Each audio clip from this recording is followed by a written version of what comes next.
He is known for being one of the most important Christian theological ethicists in 20th-century America. He is recognized for his influential books, including Christ and Culture and The Responsible Self. He is H. Richard Niebuhr, a prominent figure in the field of philosophy and theology.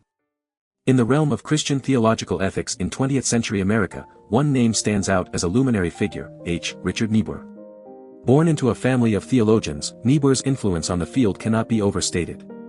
He gained widespread recognition for his seminal work, Christ and Culture, published in 1951, and his posthumously released book, The Responsible Self. Niebuhr's impact extended far beyond his written works. For several decades, he dedicated himself to teaching at the esteemed Yale Divinity School, where he left an indelible mark on countless students.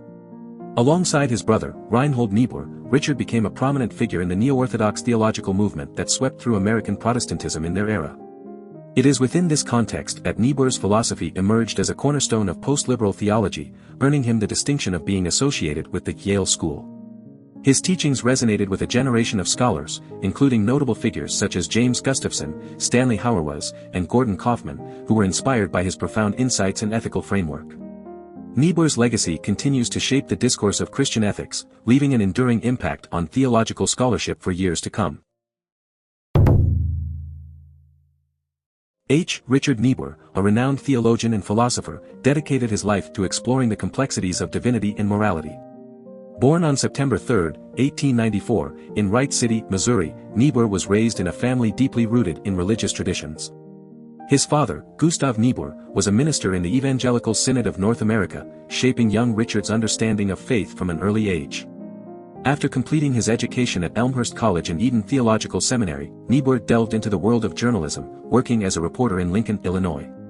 However, his true calling lay in the ministry, and he was ordained as a minister in the Evangelical Synod in 1916. Throughout his career, Niebuhr served various congregations and taught at institutions like Eden Theological Seminary and Elmhurst College. It was at Yale University where Niebuhr's intellectual prowess truly flourished. He earned his Doctor of Philosophy degree in 1924 and became a prominent figure in the field of theology and Christian ethics. Niebuhr's teachings at Yale from 1931 to 1962 left an indelible mark on generations of students, as he sought to unravel the complex relationship between divinity, morality, and human existence. Throughout his journey, Niebuhr grappled with the challenges of his time. He witnessed the rise of secularization and the erosion of traditional religious beliefs.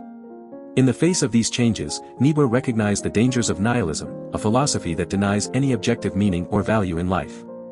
He believed that nihilism led to a turning away from life itself, creating a void of purpose and a sense of despair. Niebuhr's philosophy went beyond mere critique, offering a path forward for individuals and society alike. He emphasized the need to overcome nihilism and find new foundations for meaning and morality. Niebuhr's teachings resonated with many, as they sought to navigate the complexities of modern life and find a sense of purpose amidst the chaos. As H. Richard Niebuhr once said, the ultimate test of a moral society is the kind of world that it leaves to its children. His ideas continue to provide valuable insights into how we can grapple with the challenges of our daily lives. In a world increasingly characterized by uncertainty and moral dilemmas, Niebuhr's philosophy offers a guiding light, reminding us of the importance of seeking meaning, embracing responsibility, and nurturing a moral society. H. Richard Niebuhr's philosophy centered around the absolute sovereignty of God and the issue of historical relativism. He was greatly influenced by theologians such as Karl Barth and Ernst Troeltsch. From Barth and neo-orthodoxy, Niebuhr embraced the idea of the absolute transcendence of God. He believed that God is above history, issuing commands to humanity, with all of history under God's control. Niebuhr often drew from Paul Tillich's understanding of God, describing God as being itself, the one, or the ground of being. In this way, he found a middle ground between Barth's dialectical theology and Tillich's modified liberalism. Niebuhr also grappled with historical relativism, recognizing that while God is absolute and transcendent, human beings are not. Humans are part of the ever-changing world, and thus our understanding of God is never fixed. Different people in different times and social contexts perceive God differently. Niebuhr's theology acknowledged and respected the diverse expressions of faith across religious communities. His thinking anticipated concerns about pluralism and tolerance in liberal Protestantism. However, he did criticize the liberal social gospel in his work, The Kingdom of God in America, stating that it presented a God without wrath brought men without sin into a kingdom without judgment through the ministrations of a Christ without a cross.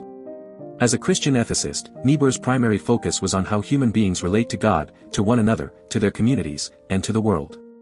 His theological ethics can be characterized as relational. In his influential work, The Responsible Self, Niebuhr explored the concept of humans as responsive agents. He emphasized that humans are always in response to various influences, including other people, communities, the natural order, history, and, above all, God. Niebuhr's philosophy remains significant today as we grapple with questions of divine sovereignty and historical relativism.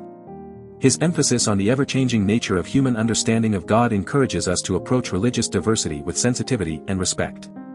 Additionally, his relational approach to ethics reminds us of the importance of our connections and responsibilities to others and the world around us. In his renowned work, Christ and Culture, Richard Niebuhr delves into the complex relationship between Christianity and the world's culture.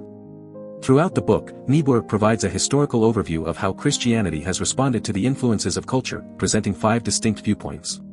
One perspective, known as Christ against culture, is held by exclusive Christians who perceive history as a narrative of a rising church or Christian culture and a declining pagan civilization. These individuals view themselves as separate from the world, emphasizing the stark contrast between Christian values and worldly influences. On the other hand, the Christ of culture viewpoint is embraced by cultural Christians who see history as the story of the Spirit's encounter with nature. They believe that Christianity can harmonize with and enrich the existing cultural practices and values, finding a way to integrate faith and the world. For synthesists, who adopt the Christ above culture perspective, history is seen as a period of preparation under the guidance of law, reason, gospel, and the church. Their ultimate aim is to achieve a profound communion between the soul and God, viewing the present as a stepping stone towards this ultimate union. In contrast, dualists perceive history as a battleground between faith and unbelief, describing it as a time of struggle between the promise of life and its fulfillment. They hold the belief that faith and the world exist in a paradoxical relationship, constantly grappling with the tension between the two. Lastly, the conversionists, who adhere to the Christ-transforming culture viewpoint, view history as the unfolding narrative of God's mighty deeds and humanity's response to them. They believe that God's presence is not limited to the past or future, but rather, is actively engaged in the present.